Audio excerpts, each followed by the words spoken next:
رب اشرح لي صدري ويسر لي أمري واحلل عقدة من لساني.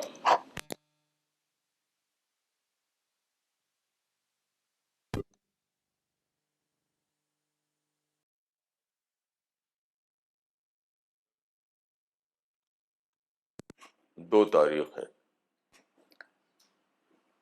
صرف 2 دن کے بعد رمضان کا مہینہ شروع ہو جائے گا، یعنی روزے کا مہینہ. اس لیے آج انشاءاللہ میں روزے کی نسبت سے کچھ باتیں کہوں گا. روزہ کے لیے عربی میں جو لفظ ہے وہ ہے صوم. روزہ پرشین ورڈ ہے، اصل جو لفظ ہے وہ روزہ نہیں ہے، اصل لفظ صوم ہے. کتب علیکم الصیام.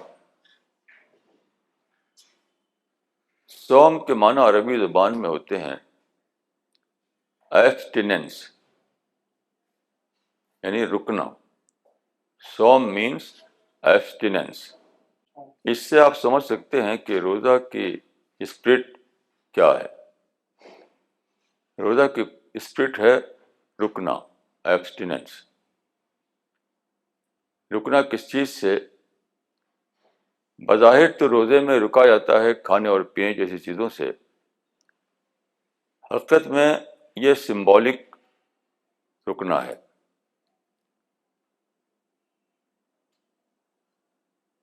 ایک ٹیمپرری پیریڈ کے لیے کچھ چیزوں سے رک کر روزے دار اس بات کی ٹریننگ لیتا ہے یا اس بات کا اپنے دل میں ارادہ کرتا ہے کہ وہ اپنی پوری زندگی میں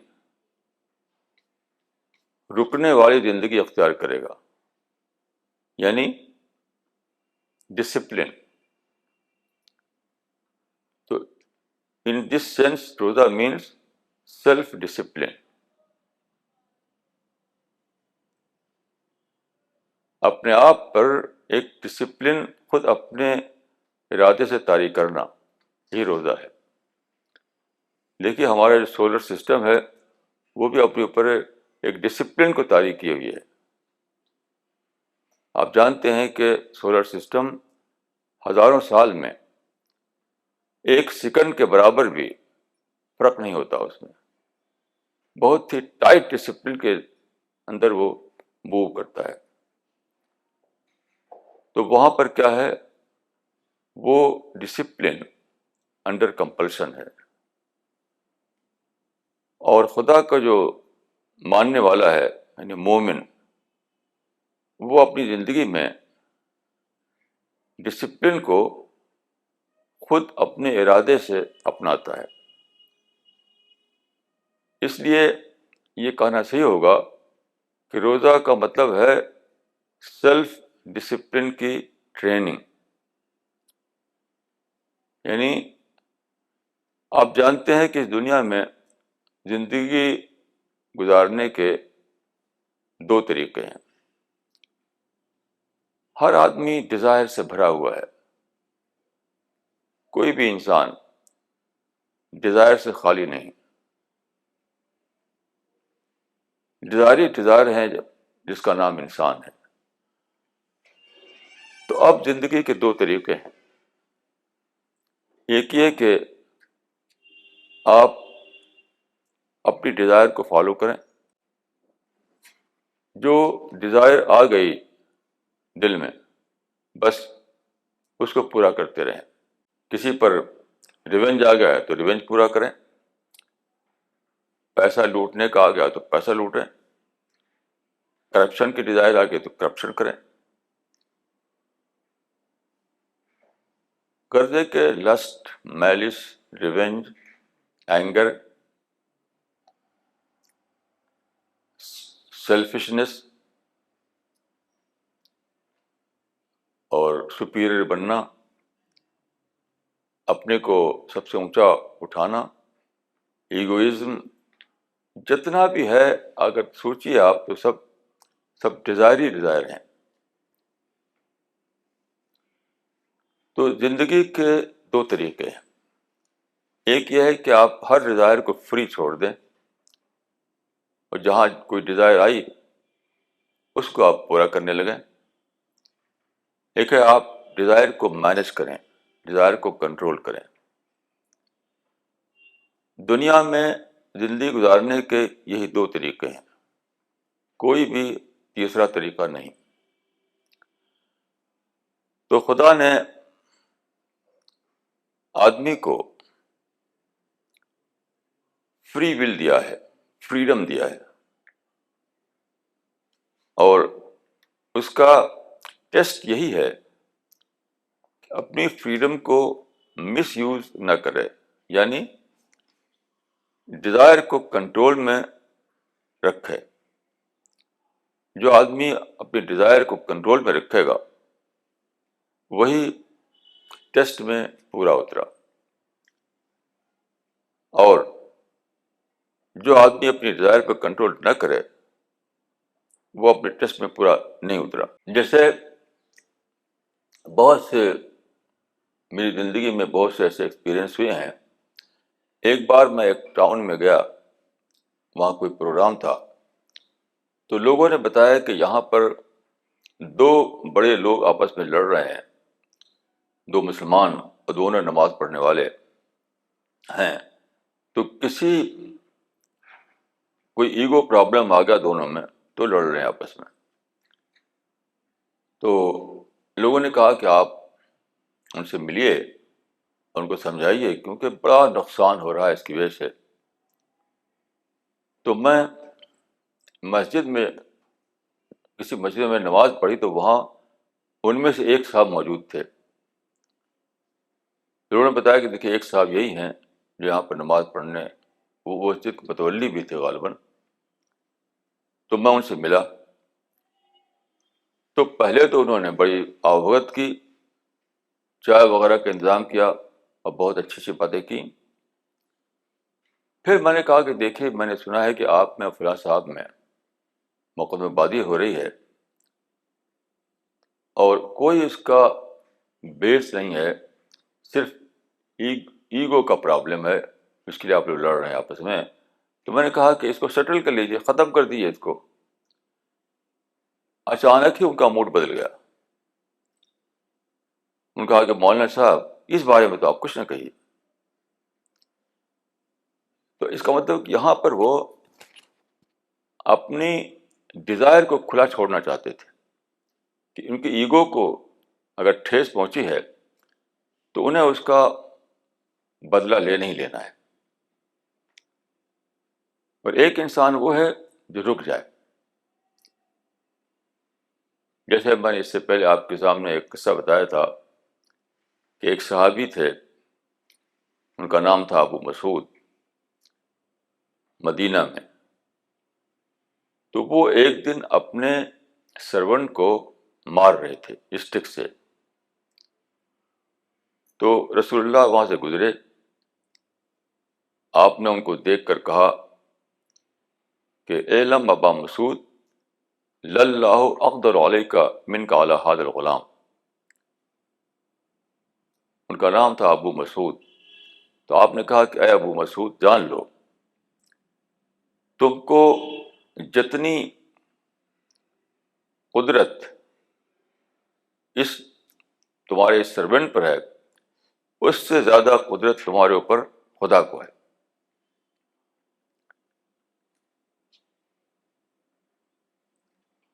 تو یہاں پر دیکھیں وہ واقعہ نہیں ہوا جو میرے ساتھ گزرا تھا اس مسجد میں. یہاں پر یہ ہوا کہ اس آدمی کا اسٹک جو تھا چھوٹ کر گر پڑا اور وہ اس سرونٹ سے معافی مانگنے لگا. وہی جو میں اکثر کہا کرتا ہوں کہ آپ یہ کہہ سکیں، یہ کرنے کا آپ کو ہمت ہو کہ you are right I am wrong. تو یہ تھا ڈیزائر کو اپنے کنٹرول میں لینا، اور وہ مثال تھی ڈیزائر کو فری چھوڑ دینا. غور کیجئے تو پوری ہی زندگی میں یہی معاملہ چل رہا ہے. جو بھی کچھ کب کرتے ہیں، چھوٹا یا بڑا کام، جان کا ہو یا مال کا ہو، زبان کا ہو یا ہاتھ کا ہو، ہر جگہ کوئی نہ کوئی ڈیزائر ہمیں وہاں پر ایکٹیو بنائے ہوئے ہے، کسی کے ڈیزائر کو پورا کرنے کے لیے ہم دوڑ رہے ہیں۔ یہاں تک کہ کل میں نے ٹائمس آف انڈیا میں ایک رپورٹ پڑھی جو دلی کے ماڈرن اسکول کے بارے میں ہے۔ دلی میں ایک اسکول ہے، اس کا نام ہے ماڈرن اسکول، اس کے بارے میں ایک رپورٹ چھپی ہے کل کے ٹائمس آف انڈیا میں۔ تو وہاں لڑکے لڑکیاں کہہ رہی ہیں کہ ورجینٹی از نتھنگ، ہم جو چاہیں گے وہ کریں گے۔ یہ سب مت ہے، ورجینٹی کیا چیز ہوتی ہے، سب مت ہے، جو ہم چاہیں گے وہی کریں گے۔ اب دیکھیں کہ کس حد تک انسان پہنچ رہا ہے اپنی ڈیزائر کو چھوڑ کر کے۔ تو یاد رکھیے اس دنیا میں آدمی آزاد رکھا ہے خدا نے، لیکن یاد رکھیے کہ آزادی رائٹ نہیں کسی کا، یہ ٹیسٹ پیپر ہے۔ سب سے بڑی چیز جو لوگوں کو پتہ نہیں ہے، چاہے وہ ایک عام آدمی ہو یا کوئی رولر ہو، کوئی پور ہو یا رچ ہو، سب سے بڑی چیز جس کو لوگ بھولے ہوئے ہیں وہ یہ ہے کہ ہم کو جو آزادی ملی ہوئی ہے وہ ہمارا رائٹ نہیں ہے، وہ ہمارا ٹیسٹ پیپر ہے۔ اگر وہ ہمارا رائٹ ہوتی تو ہم جو چاہے کریں، جو چاہے کریں، جیسے کہ ماڈل اسکول کے لڑکوں نے کہا۔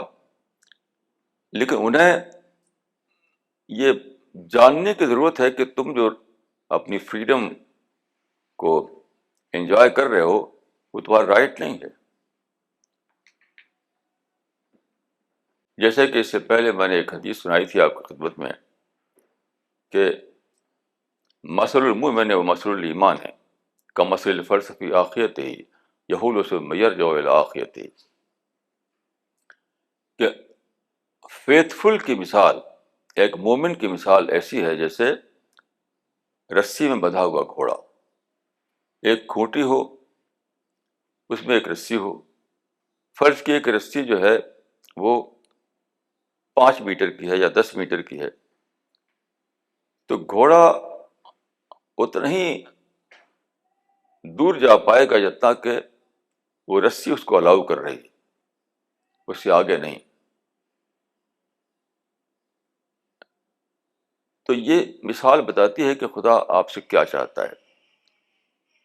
خدا یہ چاہتا ہے کہ حرام اور حلال، ڈوز اور ڈونٹس کی جو ایک خدا نے بتا دی ہے لسٹ، اس کو فالو کریں۔ یعنی خدا کے قانون کی جو رسی ہے، جو اس کی لمٹ ہے وہیں تک جائیں، اس کے آگے آپ آگے نہ جائیں، ورنہ پری ڈیتھ پیریڈ میں تو آپ کر سکتے ہیں ایسا، لیکن پوسٹ ڈیتھ پیریڈ جو ہے وہاں اس کا بہت برا پنشمنٹ سامنے آ جائے گا۔ تو یہ روزہ جو ہے ہر سال، یہ رمضان کا مہینہ ہجری کیلنڈر کا 9واں مہینہ ہے۔ اس 9ویں مہینے کو خدا نے سال کے ایک مہینے میں اس کے لیے مقرر کیا کہ لوگ اپنی یعنی ایک ٹیمپرری پیریڈ کے لیے اپنی خواہشوں پر روک لگا کر اس بات کی ٹریننگ لیں، اس لیسن کو دہرائیں اپنے مائنڈ میں کہ ہم دنیا میں اپنی خواہشوں کو، اپنی ڈیزائر کو بے لگام چھوڑ نہیں سکتے، ہمیں اپنی ڈیزائر پر کنٹرول کرنا ہے۔ یا آپ کہہ سکتے ہیں کہ روزہ جو ہے وہ ہے آرٹ آف ڈیزائر مینجمنٹ کی ٹریننگ۔ اب دیکھیے قرآن میں جو آیت ہے وہ یہ ہے، کتب علیکم الصیام کما کتب علی الذین من قبلکم لعلکم تتقون۔ یعنی روزے تمہارے اوپر فرض کیے گئے جس طرح پچھلوں پر فرض کیے گئے تھے. اس میں ایک بات یہ معلوم ہوئی کہ روزہ خدا کی شریعت کا ایک ابدی اصول ہے. جب سے انسان دنیا میں ہے، جتنے بھی پیغمبر آتے رہے، ہر پیغمبر نے جو خدا کی شریعت دی انسان کو، سب میں روزہ بھی ضرور شامل تھا. اس سے اس کی ایٹرنیٹی معلوم ہوتی ہے. ہر مذہب میں روزے کا طریقہ اپنے زمانے کے پیغمبروں نے بتایا، کیونکہ روزہ صرف اسلام کا حصہ نہیں بلکہ سارے مذہبوں کا حصہ رہا ہے. اب یہ الگ بات ہے کہ دوسرے مذہبوں میں روزہ اپنی صحیح فارم میں باقی نہیں رہا ہے اور اسلام میں وہ صحیح فارم میں باقی ہے. یہ فرق ہے. باقی ورنہ روزہ ہر شریعت میں خدا کی طرف سے بتایا گیا. دوسری بات یہ اس میں نکلتی ہے کہ لعلکم تتقون، تاکہ تم دنیا میں متقی بن کر رہ سکو. یعنی قرآن میں جو بتایا گیا روزے کا فائدہ وہ ہے تقوی. یعنی روزہ رکھوایا خدا نے اس لیے تاکہ ہم متقی بن کر رہ سکیں. دیکھیے تقوی یا متقی کا مطلب کیا ہے؟ تقوی کا وہی مطلب ہے، اس کو انگریزی میں کہتے ہیں کاشس. یعنی بہت زیادہ پرہیز کے ساتھ رہنا، احتیاط کے ساتھ رہنا، پرواہ کر کے رہنا. وہ کیسے؟ تو اس کی میں ایک مثال دیتا ہوں. حضرت عمر جو سیکنڈ کیلف تھے، ان سے ایک مسلمان نے پوچھا کہ تقوی کیا ہے؟ جیسا کہ میں نے بتایا کہ روزے کا مقصد بتایا گیا ہے تقوی، تو میں تقوی کی وضاحت کر رہا ہوں. تو حضرت عمر سے ایک شخص نے پوچھا کہ تقوی کیا ہے؟ تو انہوں نے کہا هل سلکت طریقا ذات شوک، کیا تم ایک ایسے راستے سے گزرے ہو جس میں راستے کے دونوں طرف کانٹے دار جھاڑیاں ہوں؟ تو اس نے کہا کہ ہاں. انہوں نے پوچھا کہ پھر تم نے ایسے راستے سے گزرنے کے وقت کیا کیا؟ نہیں، میں نے الٹا کہہ دیا. یعنی حضرت عمر سے پوچھا انہوں نے. حضرت عمر، یہ جملہ حضرت عمر کا ہے، میں پھر سے ریپیٹ کرتا ہوں اس کو کہ اس آدمی نے جو صحابی تھے اور عالم تھے، حضرت عمر سے پوچھا کہ آپ نے ایسی جھاڑی سے گزرتے ہوئے کیا کیا؟ تو حضرت عمر نے کہا کہ شمبر تو وجتہد تو، یعنی میں نے اپنے دامن اور اپنے کپڑے خوب سمیٹ لیے، بچتا ہوا گزر گیا. تو صحابی نے کہا کہ ذالک التقوی، یہی تقوی ہے. یہ بہت اچھی مثال ہے جاننے کے لیے کہ دنیا میں ہمیں کیسے رہنا ہے. دنیا میں جھاڑیاں ہیں، کانٹے ہیں، کیچڑ ہے، دلدل ہے، مطلب برائیوں کی بہت ساری صورتیں دنیا میں ہر طرف موجود ہیں. وہ برائیاں بھی سچ میں تو ہمارے دل میں ہیں، باہر نہیں ہیں. یعنی پیسے کی لالچ، اپنی ایگو کی تسکین، اپنی بڑائی کو حاصل کرنا وغیرہ. تو جہاں کوئی ایسا موقع آتا ہے تو ہمارے جذبات بھڑک اٹھتے ہیں، وہ ڈیزائر جو ہے جاگ اٹھتی ہیں. تو وہاں پر ہمیں کیا کرنا ہے؟ بچتے ہوئے آگے بڑھنا ہے، بچتے ہوئے آگے بڑھنا ہے. اگر ہم نہ بچ سکیں تو کیا ہم ٹیسٹ میں فیل ہو گئے. تو روزہ جو ہے وہ اسی قسم کی زندگی کی تربیت ہے کہ ڈیزائر کو کنٹرول کرتے ہوئے دنیا میں زندگی گزارنا. یہ یہ ہے روزے کا مقصد جو قرآن میں بتایا گیا ہے.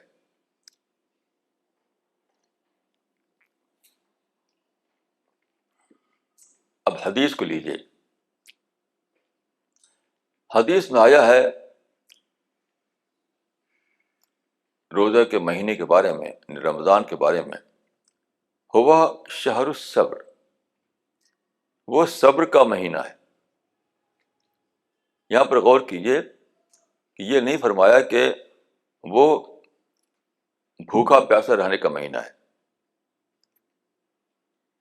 یعنی بھوکا پیاسا رہنا اگر یہی اصل ہو، بظاہر جو صورت ہے روزے کی اگر وہی اصل ہو تو آپ کہتے کہ روزہ نام ہے بھوکا پیاسا رہنے کا. آپ نے فرمایا کہ ہوا شہر الصبر، وہ صبر کا مہینہ ہے.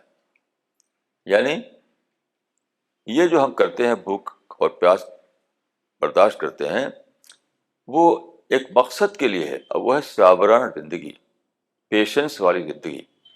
صبر مینس پیشنس. صبر مینس سیلف کنٹرول. صبر مینس سیلف ڈسپلن. تو گویا کہ روزے میں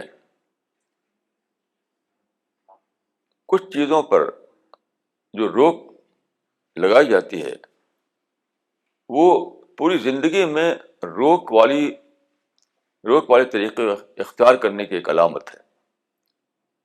صبر والی زندگی، کنٹرول والی زندگی، ڈسپلن والی زندگی، بچ کر رہنے والی زندگی، اسی کی تربیت ہے روزہ. حدیث میں اس کی وضاحت بہت اچھی طریقے سے آئی ہے. مثلا رسول اللہ صلی اللہ علیہ وسلم نے فرمایا کہ من لم یدع قول الزور والعمل به فلیس للہ حاجۃ فی ان یدع طعامہ وشرابہ. آپ نے فرمایا کہ جو آدمی روزہ رکھے مگر وہ جھوٹ بولنا اور جھوٹ پر عمل کرنا نہ چھوڑے تو خدا کو اس کی حاجت نہیں کہ وہ اپنا کھانا اور پینا چھوڑ دے. اب اس پر آپ غور کیجیے، کتنا واضح طور پر اس میں روزے کا مقصد بتایا گیا ہے. بہت ہی واضح طور پر. گویا کہ یہ جو کھانے پینا چھوڑنے کی تعلیم ہے وہ علامتی ترک ہے، وہ ہے علامتی طور پر چھوڑنا. اصل چھوڑنا کیا ہے؟ آدمی جھوٹ نہ بولے اور غلط کام نہ کرے. اسی لیے تو فرمایا آپ نے کہ جس شخص نے جھوٹ بولنا اور جھوٹ پر عمل کرنا نہ چھوڑا تو خدا کو اس کی حاجت نہیں کہ وہ اپنا کھانا اور پینا چھوڑ دے. اسی طرح ایک حدیث ہے کہ دو آدمی نے روزہ رکھا اور روزہ رکھ کر کے وہ آپس میں بیٹھ کر غیبت کرنے لگے. یعنی دوسروں کو برا کہنے کو غیبت کہا جاتا ہے. جیسے کہ آپ تو عادت ہوتی ہے کہ دوسروں کی شکایتیں اور دوسروں کی برائیاں لوگ بیان کرتے رہتے ہیں بیٹھ کر کے، تو اس کو غیبت کہا جاتا ہے. تو دو آدمی دونوں روزہ دار تھے اور دونوں کسی کی غیبت کر رہے تھے، برائی بیان کر رہے تھے. تو رسول اللہ صلی اللہ علیہ وسلم نے فرمایا کہ ان لوگوں نے خدا کی جائز چیز سے روزہ رکھا اور خدا کی حرام کی ہوئی چیز سے افطار کر لیا. کتنی سوچنے والی بات ہے کہ ان لوگوں نے کھانے پینے سے تو روزہ رکھا لیکن غیبت کر کے اس روزے کو توڑ دیا. اس سے معلوم ہوا کہ اگر کوئی شخص کھانا پینا چھوڑے لیکن وہ برائی نہ چھوڑے، اپنی زبان کا غلط استعمال نہ چھوڑے، اپنے ہاتھ کا غلط استعمال نہ چھوڑے، اپنی سوچ کا غلط استعمال نہ چھوڑے، تو گویا کہ روزہ رکھ کر گویا کہ وہ کھانے پینے سے روزہ رکھ رہا ہے وہ، لیکن گناہوں سے افطار کر رہا ہے اپنے روزے کا، گناہوں کے ذریعے وہ اپنے روزے کو توڑ رہا ہے. کتنی عجیب بات ہے یہ. اسی طرح حدیث میں آیا ہے کہ آپ نے فرمایا کہ جو شخص تم میں سے جو شخص روزہ رکھے، من صام احدکم فلا یرفس ولا یسخب وان صابہ احد فلیقل انی امرؤ صائم انی امرؤ صائم. اس کا مطلب یہ ہے کہ جب تم میں سے کوئی شخص روزہ رکھے تو وہ اپنے منہ سے بری بات نہ نکالے اور نہ کسی کو گالی دے، کسی کو برا کہے. اگر کوئی شخص اس سے کہے، اگر کوئی شخص اس کو گالی دے، اس کو بھڑکانے والی بات کہے، تو اس کا جواب وہ اس طرح دے کہ وہ یہ کہے کہ ان امرؤ صائم، میں تو روزے دار ہوں. کتنی عجیب بات ہے یہ. یہ اصل کرکس ہے روزے کا، کہ دوسرا بھڑکائے تو ہم یہ سوچ کر نہ بھڑکیں کہ میں نے تو خدا کی طرف سے ہمیشہ کے لیے روزہ رکھ لیا ہے کہ میں نہیں بھڑکوں گا. دوسرا آدمی اگر بے روزہ ہے، بے روزہ کا معنی ہے کہ وہ اپنے کو چھوٹ دیے ہوئی ہے، اپنے ڈیزائر کو چھوٹ دیے ہوئی ہے، تو میں نے تو اپنے کو لگام لگا رکھی ہے. فلیقل انی امرؤ صائم، کہ دوسرا برائی بولے، بری بات کہے، بھڑکائے، تو مومن کو چاہیے کہ وہ کہہ دے کہ بھائی تم آزاد ہو لیکن میں تو روزے دار ہوں، میں گالی کے جواب میں گالی نہیں دے سکتا، میں غصے کے جواب میں انتقام تک نہیں آ سکتا. اگر تم نے مجھے نقصان پہنچایا ہے تو میں یہ نہیں کر سکتا کہ میں بھی تمہیں نقصان پہنچانے لگوں. اگر تمہارا ایگو بھڑکا ہوا ہے تو میں نہیں کر سکتا کہ میرا ایگو بھی بھڑک اٹھے، یہ سب میں نہیں کر سکتا. فلیقل انی امرؤ صائم، گویا کہ آپ کو یونیلیٹرل ایتھکس پر پابند بناتا ہے روزہ. روزہ آپ کو یونیلیٹرل ایتھکس کا پابند بناتا ہے، یعنی دوسرا آدمی چاہے اچھا کرے یا برا کرے، لیکن روزہ رکھنے والے کو پھر بھی اچھے ہی پہ قائم رہنا ہے. اسی لیے ایک حدیث میں آیا ہے کہ لا تکونوا امعاۃ، تم اماں نہ بنو.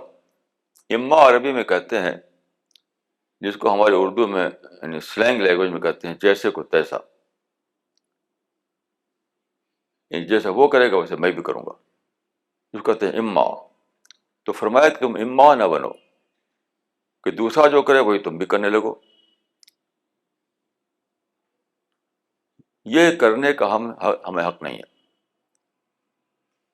بلکہ حدیث میں آتا ہے کہ احسن الی من اساء الیک،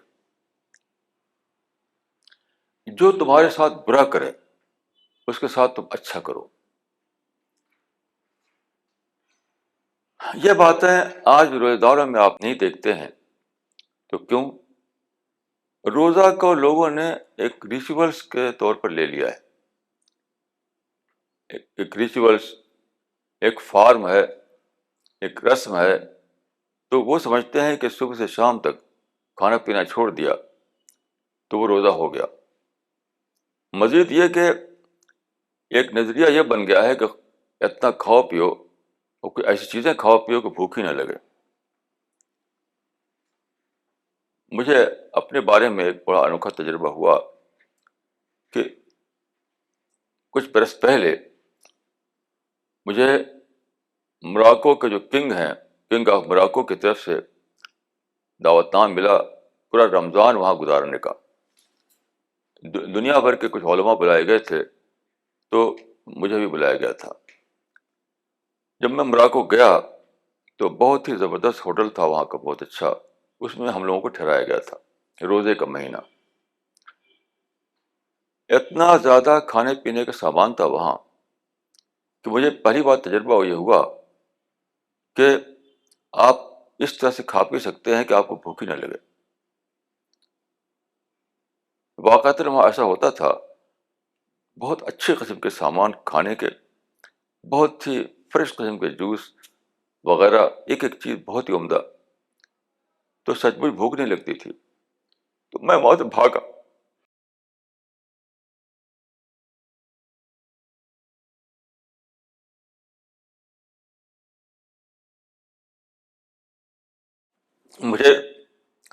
مجھ کو بلایا گیا تھا 1 مہینے کے لیے.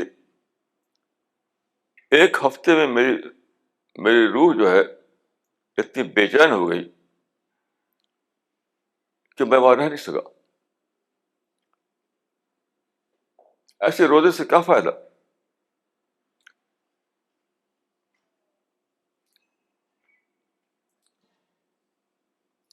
یعنی وہاں پر 1 مہینے کے لیے میں رائل گیسٹ تھا، لیکن 1 ہفتے ہی کے بعد وہاں سے بھاگا. وہاں پر ایک بہت زبردست قسم کا پروگرام ہوتا ہے روزے کے زمانے میں. خیر، تو میں یہ کہہ رہا تھا کہ روزہ اگر آپ کو بھوک کا احساس نہ دلائے، پیاس کا احساس نہ دلائے، تو روزے نے اپنا کام نہیں کیا. آپ بتائیے کہ اگر بھوک کا احساس نہ ہو تو کیسے آپ جانیں گے کہ خدا کی کتنی بڑی نعمت ہے کھانا؟ اگر آپ کو پیاس ہی نہ لگے، ایسے ایسے آپ ڈرنک پئیں، ایسے ایسے جوس پئیں کہ دن بھر آپ شیری حاصل رہے آپ کو، تو آپ کو کیسے پتہ چلے گا کہ پانی کتنی بڑی نعمت ہے؟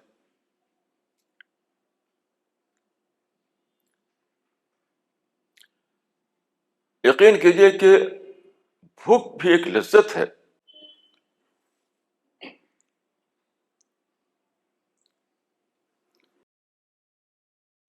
جو بھوک آپ کو خدا کی یاد دلائے، وہ بھوک خود ایک لذت بن جاتی ہے. جو پیاس آپ کو خدا کی نعمت کی یاد دلائے، وہ پیاس خود بھی ایک لذت بن جاتی ہے.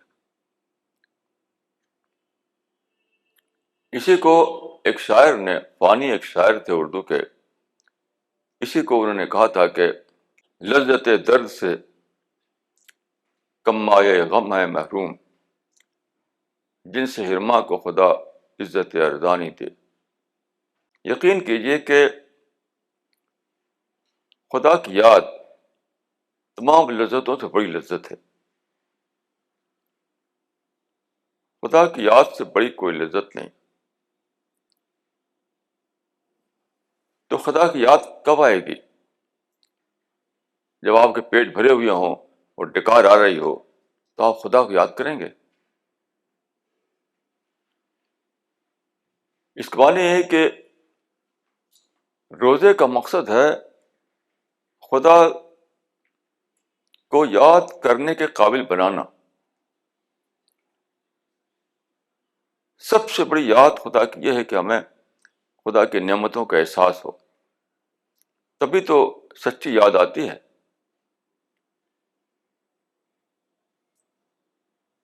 جب تک نعمتوں کا احساس نہ ہو، خدا کی سچی یاد کیسے آئے گی؟ اور خدا کی سچی یاد سے بڑی کوئی لذت انسان کے لیے نہیں. خدا کی یاد کیا ہے؟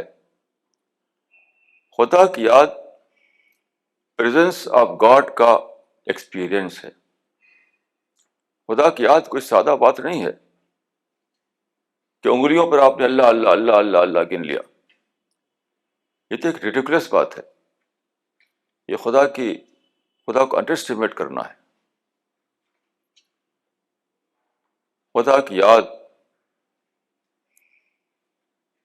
خدا کے پریزنس کا ایکسپیرئنس ہے. آپ سوچ سکتے ہیں کہ خدا کے پریزنس کا ایکسپیرئنس کتنا عجیب و غریب ہوگا. وہ خدا جس نے اتنے بڑے یونیورس کو پیدا کیا. میں اکثر سوچتا ہوں کہ کس قدر عجیب و غریب طاقت ہوگی خدا کی کہ اتنی بڑی یونیورس پیدا کیا اس نے، اور پوری پوری یونیورس زیرو ڈیفیکٹ پر چل رہی ہے. زیرو ڈیفیکٹ یونیورس ہے.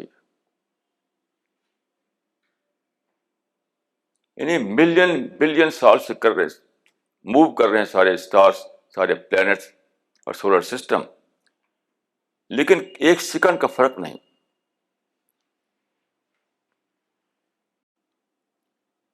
یعنی پوری پوری یونیورس پریڈکٹیبل ہے. 1000 سال پہلے یہ بتا سکتا ہے ایک سائنٹسٹ کہ 1000 سال بعد فلاں پلانٹ کہاں ہوگا، فلاں اسٹار کہاں ہوگا. اتنی بڑی یونیورس کا پریڈکٹیبل ہونا، یہ کتنا بڑا عظیم ہوگا خدا. اور پھر دیکھیے کتنا بیوٹیفل ہوگا خدا جس نے پھول پیدا کیے، جس نے حسن پیدا کیا. تو ایسا خدا، اس کا پریزنس کیا بے لذت ہوگا. اس کے پریزنس کا ایکسپیرئنس بے لذت ہو جائے گا. تو یہ کوئی سادہ بات نہیں ہے. روزہ سچ پوچھیے تو پریزنس آف گاڈ کا تجربہ کرانے کا ایک عبادت ہے. شام کو جب افطار کیا تو آپ کی زبان سے الفاظ نکلے کہ ذهب الظمأ وابتلت العروق وثبت الاجر ان شاء اللہ تعالی. ذهب الظمأ وابتلت العروق وثبت الاجر ان شاء اللہ تعالی. یعنی پیاس چلی گئی اور رگیں تر ہو گئی. ان الفاظ پر غور کیجیے کہ پیاس چلی گئی اور رگیں تر ہو گئی، اور اس کا ریوارڈ انشاءاللہ ملنا پکا ہو گیا. اب غور کیجیے کہ اگر آدمی پیاس سے تڑپ نہ رہا ہو تو ایسا لفظ نکلے گا اس کی زبان سے. جب دن بھر میں پیاس ہی نہ لگی ہو تو ایسا نکلے گا اس کے منہ سے. جب دن بھر آدمی کو بھوک لگی ہو، دن بھر پیاس لگی ہو، اس نے بھوک اور پیاس کا سچ مچ تجربہ کیا ہو، تب اس کی زبان سے نکل پڑے گا ذهب الظمأ وابتلت العروق ان شاء اللہ تعالی وثبت الاجر ان شاء اللہ تعالی. کہ پیاس چلی گئی اور رگیں تر ہو گئی، اور اس کا اجر انشاءاللہ خدا کے ہاں پکا ہو گیا. روزے میں اصل چیز اسپرٹ ہے، اس میں کوئی شک نہیں، لیکن فارم بھی اتنا ہی ضروری ہے، حصہ ہے روزے کا جتنا کہ اسپرٹ. اگرچہ اسپرٹ ریئل پارٹ ہے اور فارم اس کا ریلیٹو پارٹ ہے. انسان آپ جانتے ہیں کہ ایک ہے انسان کی روح یا سول، ایک ہے اس کا باڈی. لیکن سب لوگ جانتے ہیں کہ اصل بلا شبہ روح ہے، یہ اندر کا سول ہے، لیکن باڈی کے بغیر سول بھی نہیں. تو انسان پورے طور پر مکمل ہوتا ہے جب وہ باڈی اور سول دونوں ملا کر ہو. اسی طرح روزے میں اصل چیز اگرچہ اسپرٹ ہے مگر اس کا فارم بھی ضروری ہے. آپ جانتے ہیں کہ روزہ پورے 1 مہینے کے رکھا گیا ہے. یہ 1 مہینہ جو ہے یہ بہت ہی ضروری ہے، کیونکہ سائیکالوجی میں جو ریسرچ ہوئی ہے اس سے معلوم ہوا ہے کہ کسی چیز کو انسان کی ہیبٹ بنانے کے لیے، یعنی اس کی پرسنالٹی کا حصہ بن جائے وہ چیز، تو 2-4 دن میں ایسا نہیں ہوتا. کم سے کم 30 دن چاہیے، یعنی 1 پورا مہینہ. 1 پورے مہینے تک ریگولر طور پر جب آدمی اس چیز کو کرتا ہے تب وہ اس کی پرسنالٹی کا حصہ بنتا ہے. تو روزے کے ذریعے جو ٹریننگ چاہیے اور انسان کی پرسنالٹی میں جو باتیں لانا مطلوب ہے شریعت میں، وہ 2-4 دن یا 10 دن کی ٹریننگ سے نہیں ہو سکتا تھا، اسی لیے پورے ایک مہینے کو اس کے لیے خاص کیا گیا. جب ریگولر طور پر ہر دن 30 دن تک آدمی ان باتوں پر عمل کرتا ہے جو روزے میں بتائی گئی ہیں، تب جا کر وہ اس کی پرسنالٹی کا حصہ بن جاتا ہے، جو کم سے کم 1 سال تک چلتا رہتا ہے.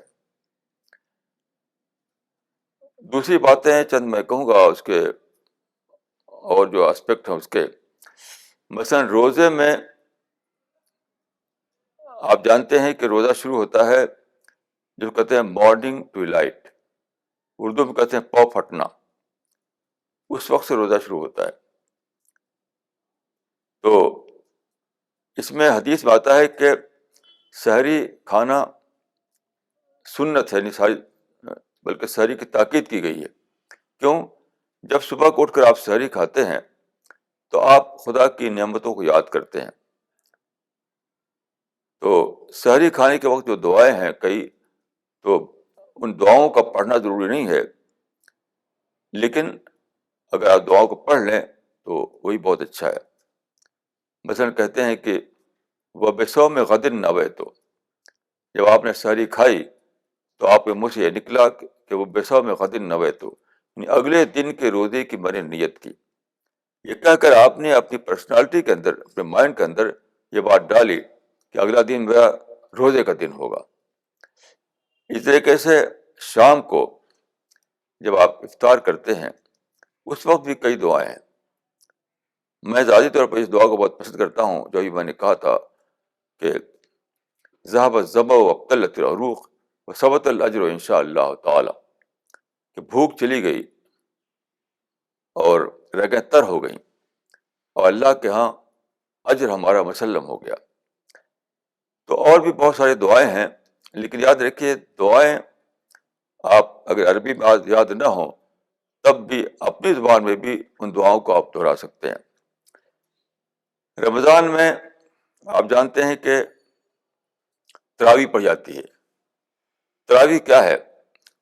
علماء نے یہ لکھا ہے کہ تراویح اصل میں تہجد کی تقدیم ہے، یعنی رات کو فجر سے پہلے تہجد کی نماز کی تعلیم دی گئی ہے قرآن مجید میں. وتہجد بہ نافلۃ لک، تو یہ تہجد پڑھی جاتی ہے فجر سے پہلے، فجر کی نماز سے پہلے. لیکن رمضان میں اس کو جماعت کی صورت میں ادا کرنے کے لیے عشاء کے بعد کر دیا گیا، کیونکہ عشاء کے بعد آسانی سے لوگ اکٹھا ہو سکتے ہیں.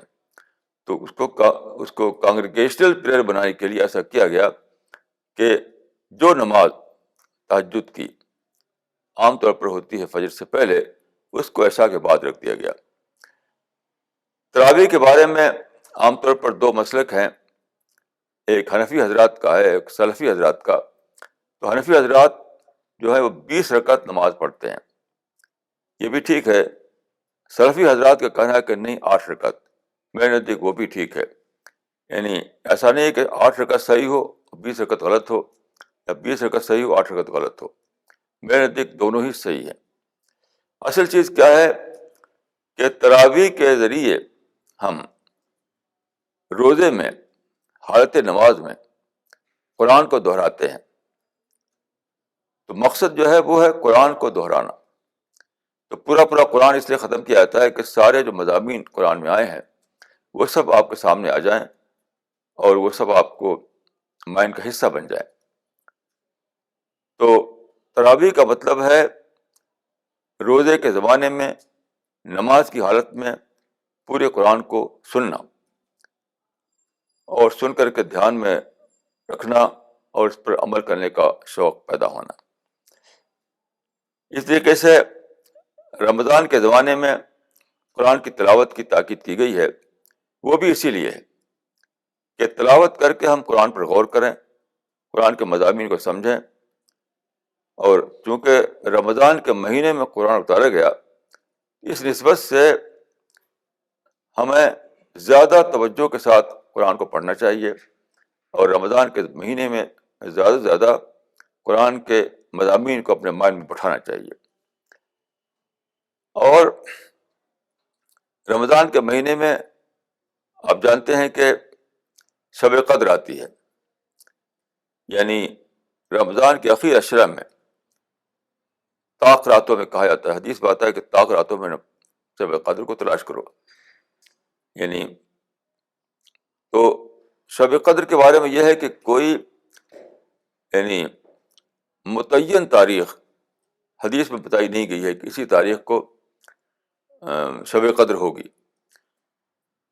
لیکن پرابیبلی وہ ہوتی ہے آخری عشرہ میں، اور موسٹ پرابیبلی ہوتی ہے کسی طاق رات میں.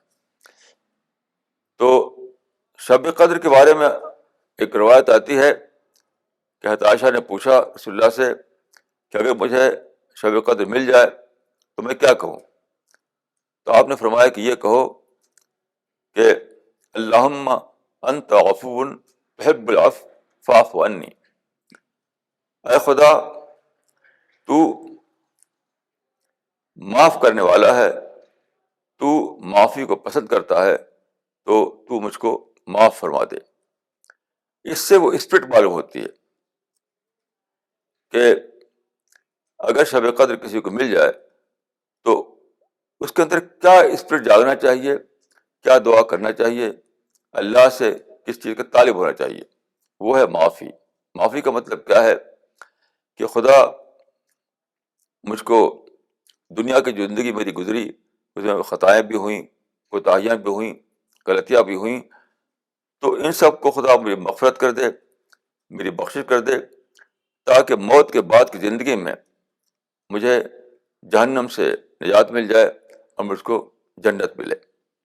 یہ ہے روح شب قدر کی.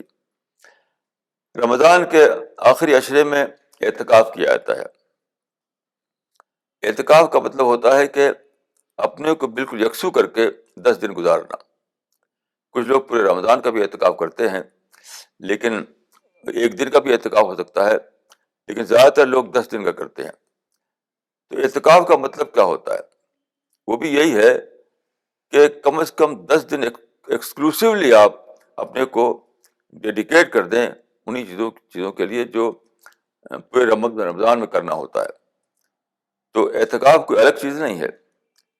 اعتکاف رمضان ہی والی عبادت کو، اسی ذکر کو، اسی عبادت کو، وہی اللہ کی طرف توجہ کرنے کو زیادہ ایکسکلوسیولی آپ کرتے ہیں 10 دنوں میں اعتکاف میں بیٹھ کر کے. تو اعتکاف میں کیا ہوتا ہے؟ قرآن کی تلاوت کی جاتی ہے اور ذکر کیا جاتا ہے اور عبادت کی جاتی ہے، سنتیں پڑھی جاتی ہیں، یہ سب ہوتا ہے. یعنی خلاصہ یہ ہے کہ خدا کی یاد جو ہم پورے رمضان میں کرتے ہیں اس کے لیے ہم 10 دن خاص کر دیتے ہیں کہ رات دن کچھ اور نہیں کریں گے، عبادت ہی کریں گے، ذکر ہی کریں گے. تو عبادت ہے اعتکاف. اعتکاف میں یہ مسئلہ ہے کہ جب آپ اعتکاف میں بیٹھ جائیں تو سوائے کوئی بہت ضروری کام ہو، مثلا آپ کو باتھ روم جانا ہے فرض کیجیے، تو کوئی بہت ضروری کام ہے، اس کے لیے آپ باہر نکل سکتے ہیں، ورنہ آپ کو مسجد کے باہر نہیں نکلنا چاہیے. تو مسجد کے اندر رہ کر کے آپ مل سکتے ہیں، کہ ملاقات کر سکتے ہیں کسی سے. مثلا رسول اللہ صلی اللہ علیہ وسلم ایک بار اعتکاف میں تھے مسجد میں، تو ایک خاتون سے آپ بات کر رہے تھے، تو ایک صحابی وہاں سے گزرے، انہوں نے دیکھا کہ رسول اللہ ایک خاتون سے بات کر رہے ہیں، تو جب وہ آگے چلے گئے تو رسول اللہ نے آواز دے کر بلایا ان کو، تو آئے. تو آپ نے فرمایا کہ دیکھو یہ جو خاتون ہے یہ میری بیوی صفیہ ہے. اس سے انہوں نے کہا کہ استغفر اللہ، کیا ہم آپ کے بارے میں شک کریں گے؟ تو رسول اللہ نے فرمایا کہ شیطان آدمی کے رگ میں خون کی طرح دوڑتا ہے. اس سے ایک مسئلہ ملا ہمیں کہ کسی کو غلط فہمی سے بچانے کے لیے وضاحت کرنا یہ بھی ایک ثواب کا کام ہے. کوئی غلط فہمی میں نہ پڑے، یہ بھی آپ کنسرن ہونا چاہیے. یہ نہیں کہ وہ غلط فہمی پڑتا ہے تو پڑھتا رہے. تو رسول اللہ صلی اللہ علیہ وسلم نے ان صحابی کو اس سے بچایا کہ وہ غلط فہمی میں پڑ جائیں. تو یہ ایک مسئلہ گویا نکلا اس سے کہ آپ خود یہ کوشش کریں کہ ایسا کام آپ سے نہ ہو جس سے لوگ غلط فہمی میں پڑ جائیں. ایسے ہی ایک صحابی کے بارے میں ہے، عبداللہ بن عباس کے بارے میں، کہ وہ اعتکاف میں تھے، تو ایک آدمی آیا آپ کے پاس، اس نے کہا فلاں آدمی مجھ کو بہت ستاتا ہے، بہت ستا رہا ہے، کچھ قرض کا معاملہ تھا، وہ کہا تھا مجھے قرض چاہیے، مجھے دو، واپس کرو میری رقم، حالانکہ ابھی پیریڈ پورا نہیں ہوا تھا، ابھی باقی تھا. تو وہ آیا، اسے کہا اس نے مسجد میں، جبکہ وہ اعتکاف میں تھے، تو وہ فوراً اس کے ساتھ نکل پڑے مسجد سے باہر جانے کے لیے. تو انہوں نے کہا کہ آپ جا رہے ہیں حالانکہ آپ اعتکاف میں ہیں؟ تو انہوں نے کہا کہ رسول اللہ صلی اللہ علیہ وسلم نے فرمایا ہے کہ کسی کسی مظلوم کی مدد کرنا اعتکاف سے زیادہ بڑی عبادت ہے.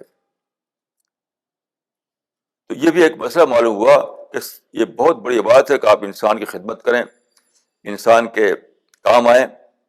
اور یہاں تک کہ اعتکاف کی حالت میں اگر آپ ہیں اور آپ کو معلوم ہو کہ آپ باہر نکل کر کسی مظلوم کی مدد کر سکتے ہیں تو وہ بھی آپ کر سکتے ہیں، اس میں اللہ تعالیٰ ثواب دیں گے آپ کو. تو یاد رکھیے، روزہ جو ہے ایک فارم کا نام نہیں ہے، روزہ ایک اسپرٹ کا نام ہے.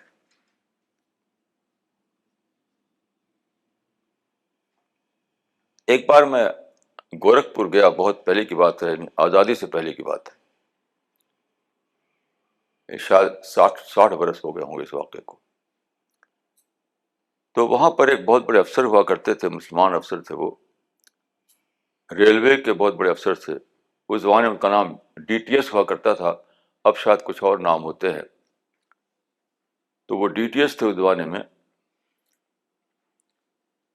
وہ BNWR اس زمانے میں ریل ہوا کرتی تھی، اب تو اس کا نام ہی بدل گیا ہے. تو خیر، میں وہاں گیا تو وہ ہمارے دور کے رشتے دار تھے وہ. تو میں نے دیکھا کہ ان کا جو بنگلہ ہے بہت زبردست قسم کا بنگلہ تھا. تو باہر ایک جگہ تھی، ایک صاحب روزانہ آتے تھے، وہ قرآن پڑھتے تھے، ایک حافظ صاحب قرآن پڑھ کر کے وہ صبح کو چلے آتے تھے. وہ خاموشی سے آتے، بیٹھتے، قرآن پڑھتے اور چلے آتے. تو میں نے دیکھا کہ صبح کو وہ روزانہ ایسا کرتے ہیں. تو ایک دن میں نے پوچھا کہ یہ کون سا بات ہے صبح کو؟ تو انہوں نے کہا کہ وہ حافظ صاحب ہیں، ان سے کہہ دیا ہے ہم لوگ تو روزہ نہیں رکھ پاتے تو آ کے قرآن پڑھ دیتے ہیں. اب دیکھیے کہ روزہ کی اسپرٹ ہی کیوں نہیں سمجھا انسان نے. روزہ کچھ ریچول سمجھتے ہیں، کچھ رسم سمجھتے ہیں. روزہ تو خدا سے قریب ہونے کی تدبیر ہے.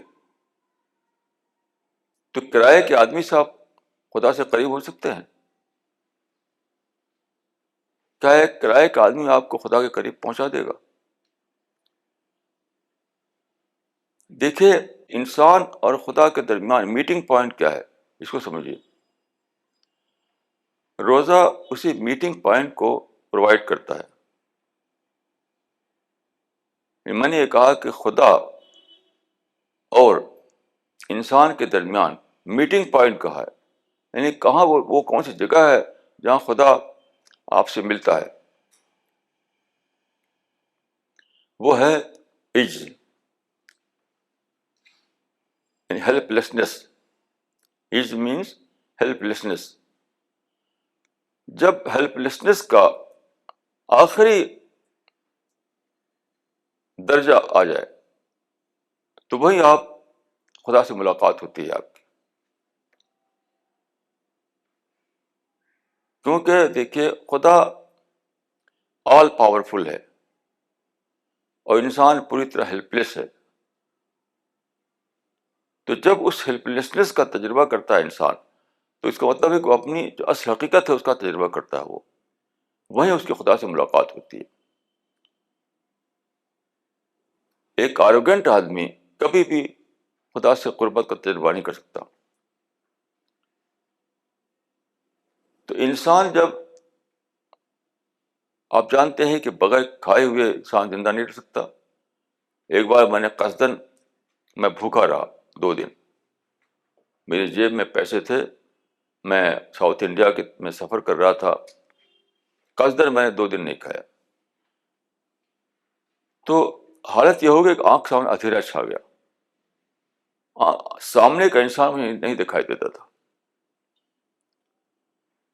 تو زندگی میں وہ مجھے تک وہ لمحہ یاد ہے کہ سچ مچ میں نے جانا، یعنی جو ہم ایک دن کا جو روزہ رکھتے ہیں اس میں پورا پورا احساس نہیں ہوتا کہ بھوک کیا چیز، لیکن جب 2 دن میں بھوکا رہا میں تو پورا پورا مجھے احساس ہوا کہ بھوک کیا چیز ہے، کھانا کیا چیز ہے، پانی کیا چیز ہے، کتنا زیادہ ہم اس کے محتاج ہیں. جب آدمی کو اس محتاجی کا تجربہ ہوتا ہے تبھی وہ سمجھتا ہے کہ کتنا بڑا ہے وہ خدا جس نے میری اس محتاجی کو جانا اور میرے لیے کھانے اور پینے کا انتظام کیا. یعنی اپنے سچا جو بینیفیکٹر ہے آپ کا، اس کا وہ ڈسکور کرتے ہیں آپ. وہی لمحہ ہوتا ہے خدا سے ملاقات کا. تو روزہ جو ہے نہ تو ریچولس ہے، نہ کوئی رسم ہے، نہ وہ کوئی برت ہے، وہ خدا سے قریب پہنچنے کی کوشش ہے.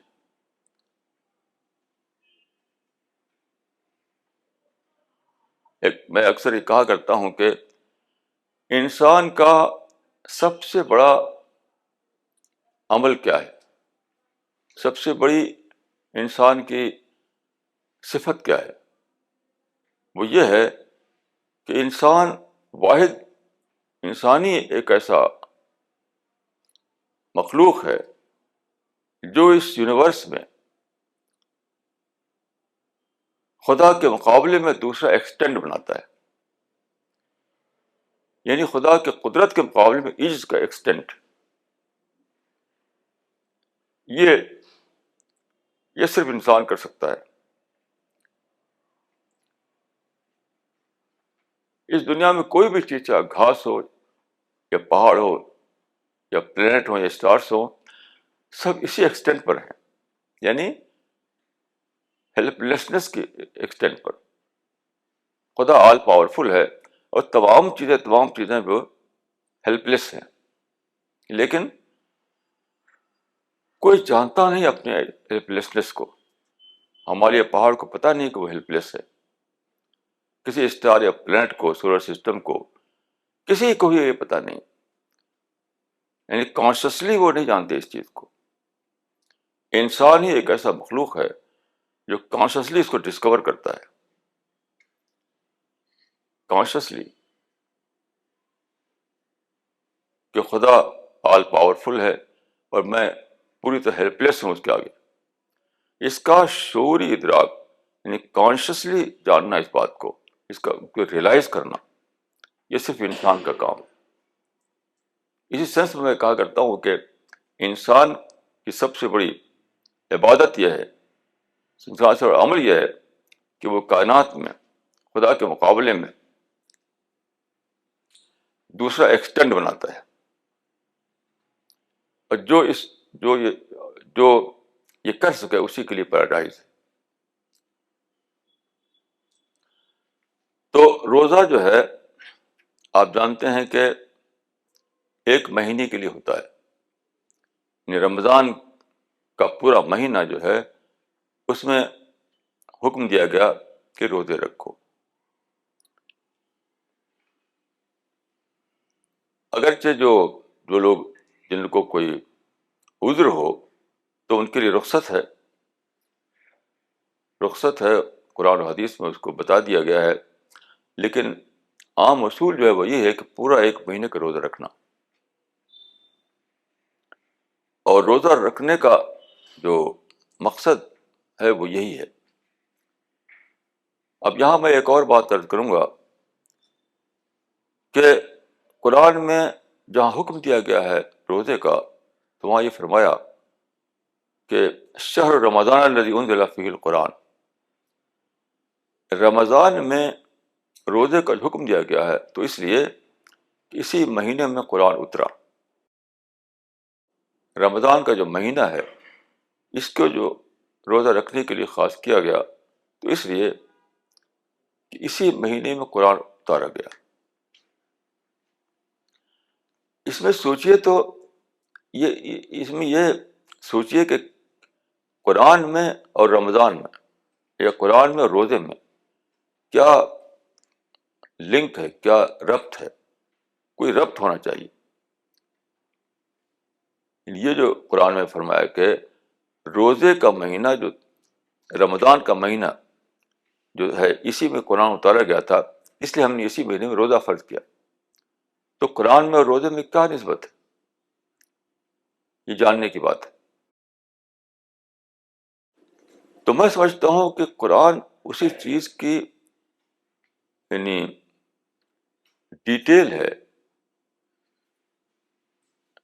جس کی ٹریننگ کے لیے روزہ فرض کیا گیا ہے. یعنی روزے کا مقصد یہ ہے کہ آدمی ڈیزائر مینجمنٹ کو جانے, آدمی ڈیزائر کنٹرول کو جانے, آدمی سیلف ڈسپلن لائف بتانے کو جانے. یہ مقصد ہے روزے کا. تو اس کی ڈیٹیل اگر آپ جاننا چاہتے ہیں تو وہ قرآن میں ملے گی. یعنی پوری زندگی میں کس طرح سے میں ڈیزائر کو کنٹرول کروں, جس کو میں نے کہا آرٹ آف ڈیزائر مینجمنٹ. تو اس کی پوری ڈیٹیل اگر جاننا چاہے آدمی تو اس کو قرآن پڑھنا پڑے گا. اسی لیے رمضان کے مہینے میں قرآن زیادہ پڑھا جاتا ہے. مہینے پر اس کی تلاوت کی جاتی ہے, تراویح میں قرآن پڑھا جاتا ہے.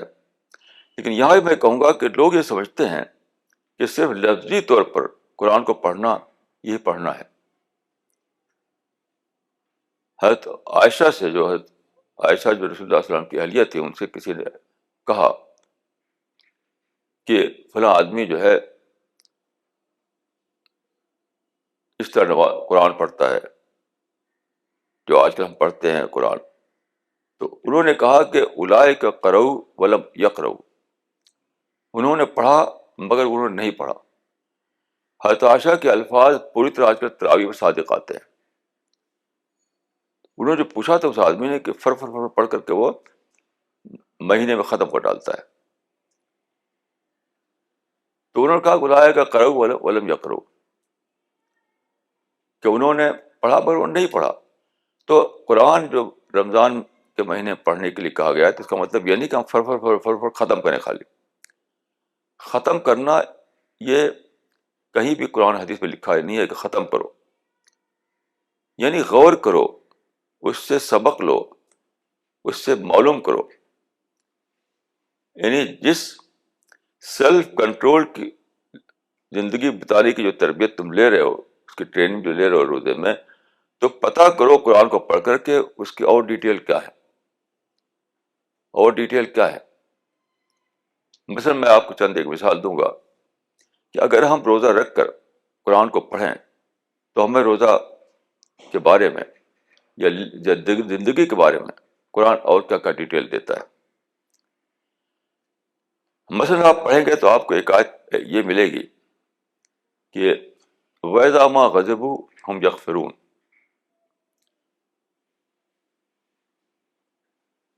جب انہیں غصہ آتا ہے تو معاف کر دیتے ہیں.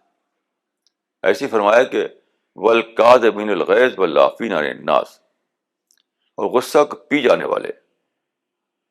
دیکھیے یہاں پر یہ نہیں فرمایا کہ وَالْفَاقِدِينَ الْغَيْظَ, کہ ان کے اندر غصہ ہوتا ہی نہیں, یہ نہیں فرمایا, بلکہ غصہ آیا تو اس کو پی گئے. تو اب یہ ایک بات ہمیں قرآن میں یہ ملی کہ غصہ کو ہمیں پی لینا ہے, غصے کو اتارنا نہیں ہے, غصے کو ظاہر نہیں کرنا ہے. جب ہم سوچ کر پڑھیں گے, غور کر کے پڑھیں گے, تو ایک تعلیم روزے والی ہمیں قرآن میں یہ ملے گی کہ غصہ تو تم کو ضرور آئے گا, لیکن تمہیں غصے کو اتارنا نہیں ہے, غصے کو انتقام نہیں بنانا ہے, بلکہ غصے کو پی جانا ہے. وَالْكَاظِمِينَ الْغَيْظَ, ایسے ہم پڑھیں گے الصلح خیر, صلح بہتر ہے, ریکانسیلیشن از دا بیسٹ. یعنی جب کنٹروورسی آئے ٹکراؤ آئے تو تم کو ٹکرا نہیں جا رہا ہے. کنفرنٹیشنل اپروچ نہیں اختیار کرنا ہے، بلکہ یہ کرنا ہے کہ صلح کر لو، کانسلیٹری اپروچ اختیار کرو. یہ ہم قرآن میں پڑھیں گے. اسی طرح سے آپ قرآن میں پڑھیں گے کہ لا یجرمنکم شنآن قوم علی الا تعدلوا اعدلوا هو اقرب للتقوی. یعنی کسی کے بارے میں غصہ آ جائے تو ایسا نہ کرو کہ اس کے بارے میں جسٹ بات نہ کہو، بلکہ جسٹ بات ہی کہو اس وقت بھی جب کہ تم سے شکایت ہو گئی ہو. اب یہ ایک تعلیم ہمیں یہ ملی کہ دنیا میں شکایتیں ہوں گی، لیکن شکایت کے وقت ایسا نہیں کرنا ہے ہمیں کہ ہم بے انصافی کی بات بولیں، جسٹ بات نہ کہیں. یہ ایک تعلیم ہم کو ملی. تو رمضان کے زمانے میں یہ جو کہا گیا قرآن خوب پڑھو خوب پڑھو، تو اس کا مطلب یہ نہیں کہ ختم کرو ختم کرو، ہرگز نہیں.